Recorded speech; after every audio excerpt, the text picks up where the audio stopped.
Hi guys! Welcome back to my YouTube channel.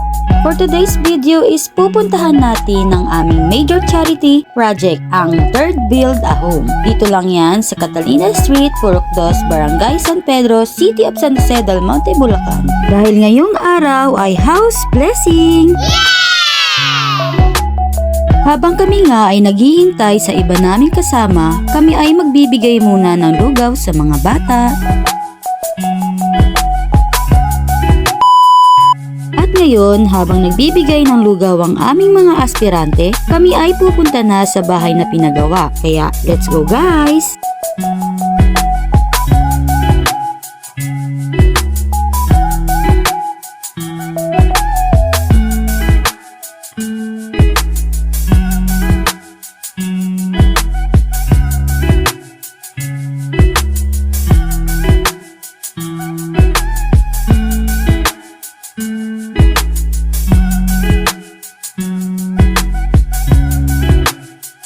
A few moments later.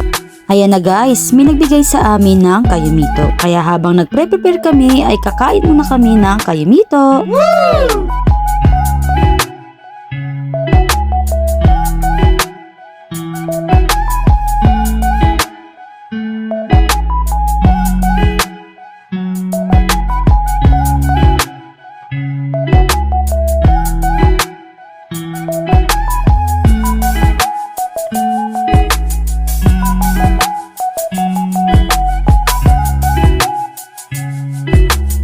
Tagal ko na din nakakain ng ganito at ang tamis. Kasing tamis na ang pagmamahal mo.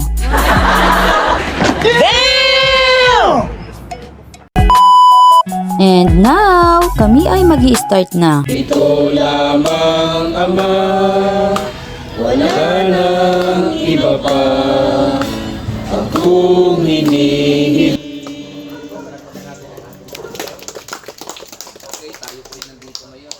A few inches later.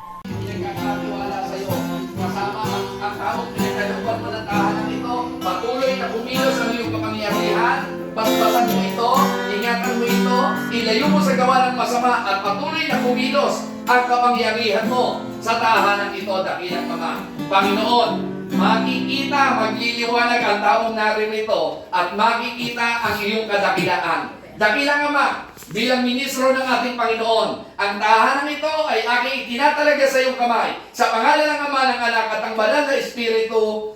Amen, Amen, Amen.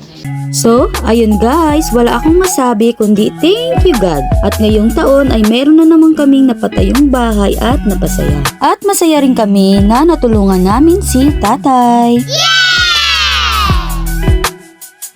A few minutes later. Ayan, bago kami umalis, kami ay magpipicture-picture muna.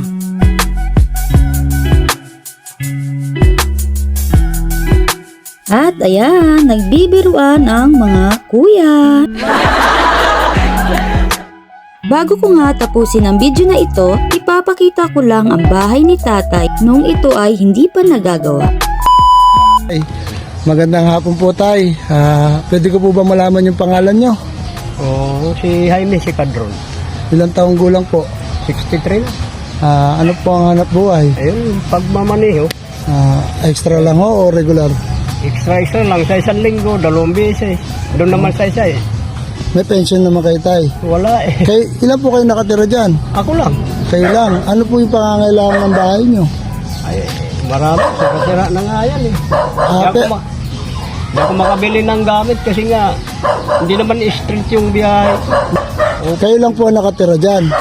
Pinagkukunan nyo lang ng kita yung pag-extra na maneho. Oo, sa pangkain ko. Opo, pangkain nyo. Opo. Sa byudo na po kayo. Yodo na, mga 17 taon na. Ilang taon na po kayo nakatira dyan? Yung mga anak nyo may asawa na. Mayroon, 4. Apat yung anak Hindi, nyo. ano pa lang ako dito. Mga 3 o 2. 2 taon. Ilang taon na po kayo nagtitis na ganyan yung bahay nyo pag tumutulo? Eh, tagal na kasi hindi ko mabilihan ng ano yan eh. Actually tayo, yung bahay nyo medyo maliit lang naman. Ang kailangan talaga ay yung bubong sa mga pamakuan. At ayun nga guys, ang gob namin ang kumakausap kay Tatay. O diba guys, ayan ang bahay ni tatay noon.